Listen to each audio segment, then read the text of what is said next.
दोस्तों, आखिर एक महिला रिपोर्टर को अमित शाह की पुलिस ने कैसे धमकाने की हिम्मत की? क्या देश की राजधानी दिल्ली में मची भगदड़ में लाशों की संख्या को छुपाने के लिए बड़े खेल की तैयारी हो रही है?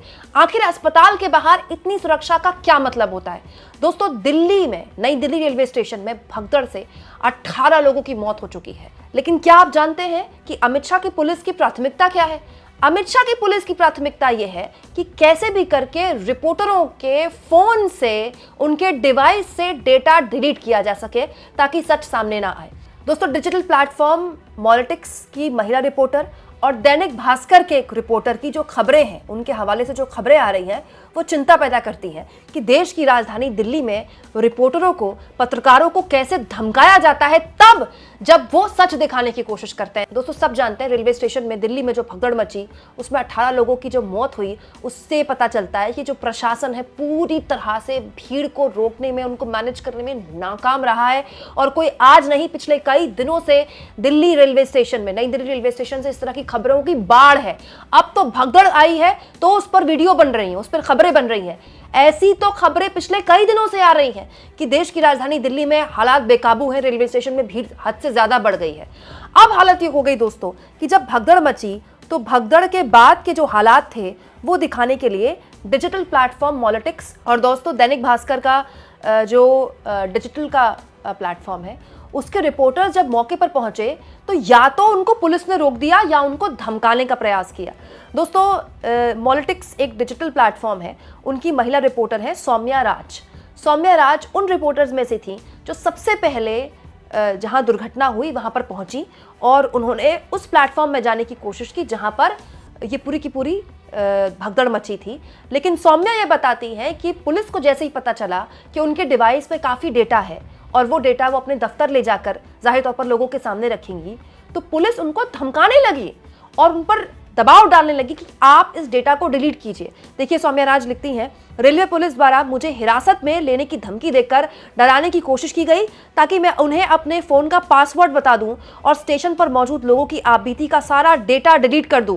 उन्होंने मुझसे कहा कि यहाँ आप कुछ नहीं दिखा सकती, डेटा डिलीट करो नहीं तो अभी उठा कर ले जाएंगे। हिम्मत कैसे होती है दिल्ली पुलिस की? दिल्ली पुलिस का कौन अधिकारी था जिसकी इतनी हैसियत हो गई कि वो एक महिला रिपोर्टर से कह रहे हैं कि हिरासत में ले लेंगे आपको, डेटा डिलीट करो? हो क्या रहा है देश की राजधानी दिल्ली में? ये दिल्ली में हो रहा है दोस्तों। मतलब एक रिपोर्टर क्या करेगा? रिपोर्टर का काम क्या है? वो अगर कोई दुर्घटना कहीं पर हुई है, प्रशासन की नाकामी दिखाने के लिए वो वहां पहुंचेगा, चश्मदीदों से बात करेगा, डेटा कलेक्ट करेगा, इंफॉर्मेशन कलेक्ट करेगा अपने डिवाइस में, चाहे कैमरे में करे चाहे फोन में करे, उसके बाद उसको अपने दफ्तर ले जाएगा। लेकिन एक रिपोर्टर को ऐसा करने से रोका जा रहा है। सौम्या राज अपने इस वीडियो में बताती हैं कि उनसे बाद में पुलिस वालों ने ही दबी जुबान कहा साइड में ले जाकर कि मैडम आप नाटक कर लीजिए कि आप डिलीट कर रही हैं, क्योंकि अगर आपने डिलीट नहीं किया तो मेरी नौकरी पर बात आ जाएगी।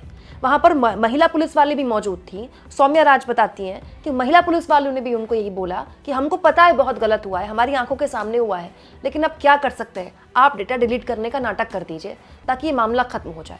सौम्या राज चीख चीख कर बता रही हैं कि उन्हें दिल्ली पुलिस ने हिरासत में लेने के लिए धमकाया कि आप डेटा डिलीट कीजिए, सारे विजुअल्स, सारी तस्वीरें जो आपने ली हैं, लोगों से जो बात की आपने, सब डिलीट कीजिए, नहीं तो आपको हिरासत में ले लेंगे। ये कहाँ हो रहा है दोस्तों? ये देश की राजधानी दिल्ली में हो रहा है। कौन सी दिल्ली?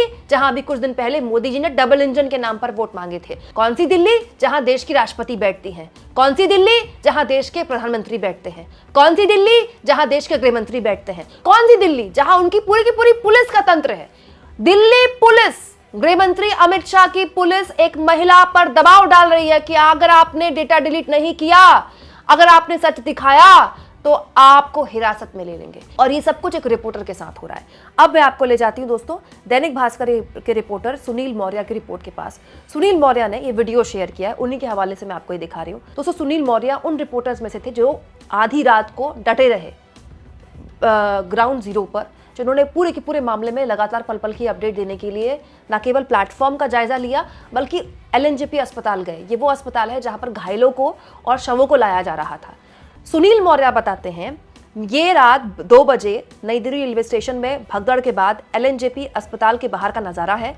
इससे ज़्यादा फोर्स अस्पताल के अंदर भी है, सिर्फ लाशों का सच रोकने को। काश ये रेलवे स्टेशन पर होती तो सब बच जाते। दोस्तों जरा आप फोर्स देखिए, ये फोर्स वहां पर है जहां पर लाशें रखी गई हैं, जहां पर घायलों को लाया गया है। अब मीडिया वालों को अस्पताल जाने से रोक दिया गया है। दोस्तों मैं भी रिपोर्टर रही हूँ टेलीविजन की, मैंने भी भगदड़ की कई दुखद खबरें रिपोर्ट की हैं। ऐसा कभी नहीं हुआ कि जिस अस्पताल में लाशों को लाया गया हो, जिस अस्पताल में घायलों को ले जाया जा रहा हो, वहाँ मीडिया को रोक दिया गया हो। आराम से मीडिया वाले दिखाते हैं कि देखिए मरने वालों के परिवार वाले ये कह रहे हैं कि आप, या फिर घायलों के परिवार वाले ये कह रहे हैं। लेकिन उस अस्पताल में मीडिया को रोकने के लिए फोर्स लगा दी गई है। इसमें से आधी भी फोर्स अगर उस प्लेटफॉर्म में लगाई गई होती ना, जिस प्लेटफॉर्म में भगदड़ मची रेलवे के निकम्मेपन की वजह से, तो आज 18 लोगों की जान बच जाती। दोस्तों ये स्थिति है इस देश की। रिपोर्टरों को रोका जा रहा है कि ये घायलों की स्थिति ना दिखा दें, रिपोर्टरों को रोका जा रहा है कि ये घायलों की सही संख्या ना बता दें, रिपोर्टरों को रोका जा रहा है कि कहीं ये सच ना दिखा दें, इनके फोन से डेटा डिलीट करवाओ। लेकिन व्यवस्था दुरुस्त नहीं की जा रही है, भीड़ को नहीं रोका जा रहा है। मेरा तो सिंपल सवाल है दोस्तों, हर कोई पिछले 1 महीने से ये शिकायत कर रहा है कि महाकुंभ की ट्रेनों में जितने लोगों की संख्या है उससे कहीं ज़्यादा लोग चढ़ रहे हैं। तो कोई आसमान से उड़ के सीधे ट्रेन में नहीं चढ़ सकता, सबसे पहले वो प्लेटफॉर्म पर पहुंचता है। तो ये व्यवस्था रेलवे स्टेशन की है कि नहीं है, रेल मंत्री की है कि नहीं है, कि वो ये चेक करें कि जिसके पास टिकट है केवल वही लोग ट्रेन में चढ़ें, बाकी के लोग ट्रेन में ना चढ़ पाएँ। दोस्तों इसकी वजह से जो बाकी लोग हैं, जो प्लेटफॉर्म में जिनकी वजह से भीड़ बढ़ जाती है, उनका जाना तो रुक जाएगा कम से कम। क्यों इतने प्लेटफॉर्म टिकट बांट रही है रेलवे, जब वो संभाल नहीं सकती भीड़ को? और उसके बाद देखिए आप संभाल किसको रहे? रिपोर्टरों को, कि इनको अस्पताल में जाने से रोक दो, इनका डेटा डिलीट करवा दो। एग्जैक्टली यही दोस्तों उत्तर प्रदेश में हुआ था जब भगदड़ मची थी। पहले कहा गया कि भगदड़ मची नहीं, अफवाह है, ठीक है। उसके बाद कहा गया कि हाँ भगदड़ मची है। फिर योगी जी आगे रोते हुए, इमोशनल होते हुए, ठीक है। फिर आज तक यूपी में कितने लोगों की मौत हुई है भगदड़ में, किसी को कोई जानकारी नहीं, कोई आधिकारिक आंकड़ा नहीं है। एक जगह भगदड़ की खबर की पुष्टि की है सरकार ने, जबकि भगदड़ 3 जगह मची, दैनिक भास्कर ने इसको लेकर खबर छापी है, ठीक है। और एग्जैक्टली यही दिल्ली में हुआ। रेल मंत्री ने पहले स्वीकार करने से मना कर दिया कि भगदड़ मची, बाद में जब प्रधानमंत्री ने ट्वीट करना शुरू कर दिया, जब न्यूज चैनल वाले वहां पहुंच गए, भगदड़ की वीडियोज लाइव दिखाने लगे, तब जाकर इस सरकार ने स्वीकार किया कि हाँ भगदड़ मची है। और अब मीडिया पर दबाव बनाया जा रहा है कि इनको अस्पताल किसी भी हाल में जाने मत दो। यही हाल यूपी में किया गया था दोस्तों। यूपी में भी अस्पताल के अंदर मीडिया को नहीं जाने दिया गया था कि सही आंकड़ा ना बता दें ये लोग। और अब दिल्ली में भी अस्पताल के बाहर फोर्स लगा दी गई। सोचिए इस फोर्स की तस्वीरें जब उन परिवार वालों की नज़रों में आएंगी जिन्होंने अपनों को खो दिया, उनको कितना बुरा लगेगा। दोस्तों इससे पता चलता है कि हमारे देश में इंसानी जान की क्या कीमत है।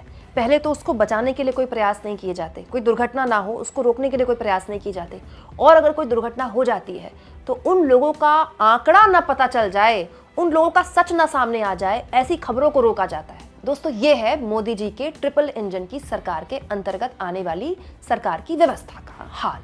आप इस मुद्दे पर क्या सोचते हैं कमेंट बॉक्स में जरूर लिखें, और जितना हो सके चैनल को शेयर करें, सब्सक्राइब करें, और थैंक्स और ज्वाइन के ऑप्शन से दोस्तों अगर आप चाहें तो कुछ आर्थिक मदद भी चैनल की जरूर करें।